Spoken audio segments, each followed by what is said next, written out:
Kami senang sekali bermain bersama teman-teman, bersepeda, berngobrol bareng, dan lain sebagainya. Beraktivitas pun juga ingin bersama teman-teman.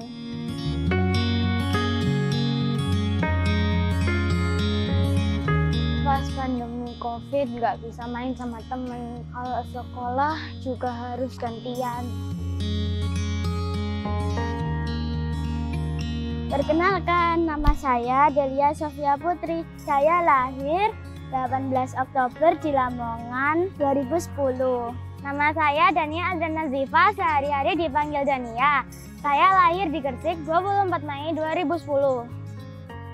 Kita ingin membantu teman-teman yang berkebutuhan khusus untuk melewati pandemi COVID ini.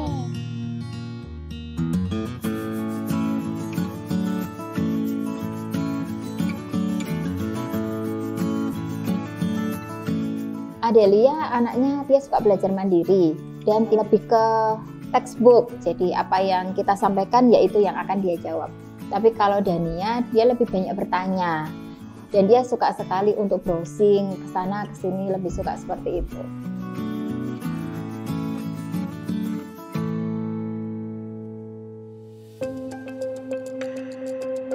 Menjaga diri dari penularan COVID bagi kami sangat penting. Kita fokus pada saling menguatkan, saling memberi semangat. Saya dengan istri saya, dengan anak-anak saya, untuk sementara ini bersabar, cukup di rumah saja untuk melakukan aktivitas agar sekali lagi terhindar dari COVID-19.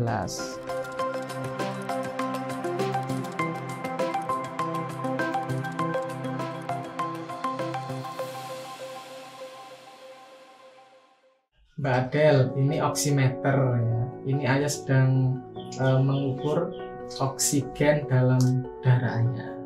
Ayah selalu mengingatkan sekarang sedang lagi COVID-19. Jadi kita perlu memeriksa kadar saturasi oksigen kita.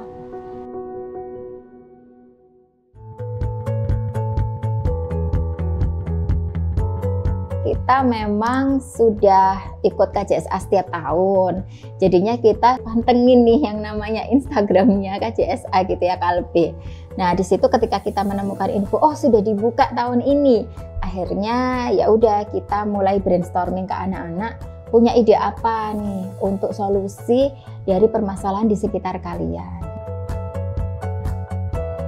Kami memikirkan bagaimana caranya kalau anak tunanetra itu memeriksa kadar saturasi oksigennya sendiri. Waktu itu kita praktek setiap hari Kamis untuk mempelajari oximeter dan eksperimen-eksperimen. Proses penelitian lumayan lama, hampir 1 bulan. Nah, untuk proses pembuatan alat ini pun cukup panjang ya, karena ada kendala-kendala di dalamnya. Yang pertama itu kita bongkar oximeter. Itu karena kita mau lihat sensor digital angka itu mau kita ubah pakai sensor bunyi. Nah, ternyata karena oximeter yang kita punya itu sudah oximeter pabrik, jadi nggak nemu karena sudah rakitan pabrik ya.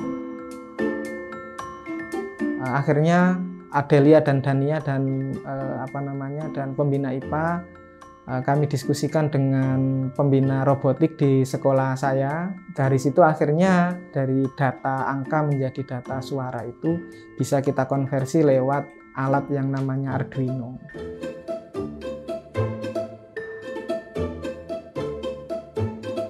Tes kadar oksigen mulai.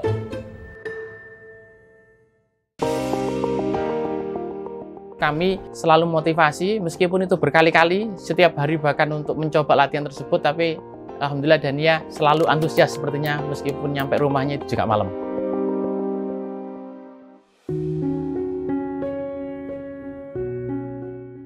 Ketemu Risma itu, jadi kita kontak yang gurunya Risma ini, namanya Bu Hikmah.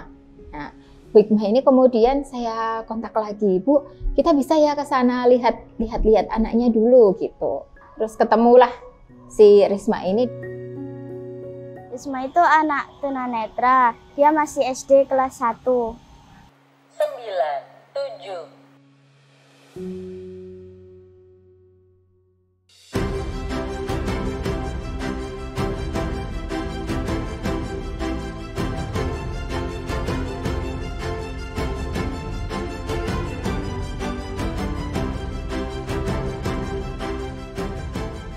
Waktu itu awarding ya, karena virtual jadi kita siapkan di satu ruang gitu. Ya yang namanya peserta awarding itu kan pasti deg-degan ya. Jadi kami melihat wah peserta-peserta yang lain karyanya juga bagus-bagus gitu ya.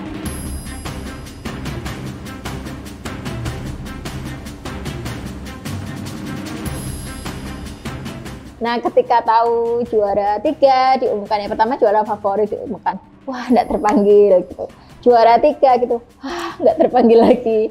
Juara 2 nggak terpanggil juga gitu ya. Kami sempat kayaknya nggak mungkin deh kalau juara 1.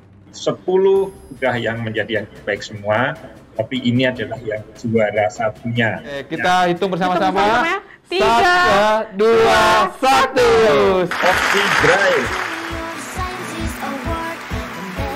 Seneng banget. Kayak nggak nyangka bisa membanggakan sekolah sama orang tua. Ini kaget ya, campur nano-nano lah rasanya.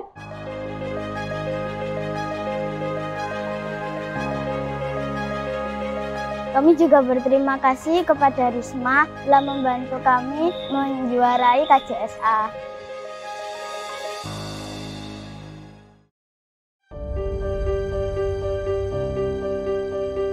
Kini pandemi telah memasuki masa endemi. Kami perlahan memulai aktivitas kembali. Semoga Oxy Braille bisa membantu teman-teman tunanetra dan kami berharap alat ini bisa berkembang lebih luas.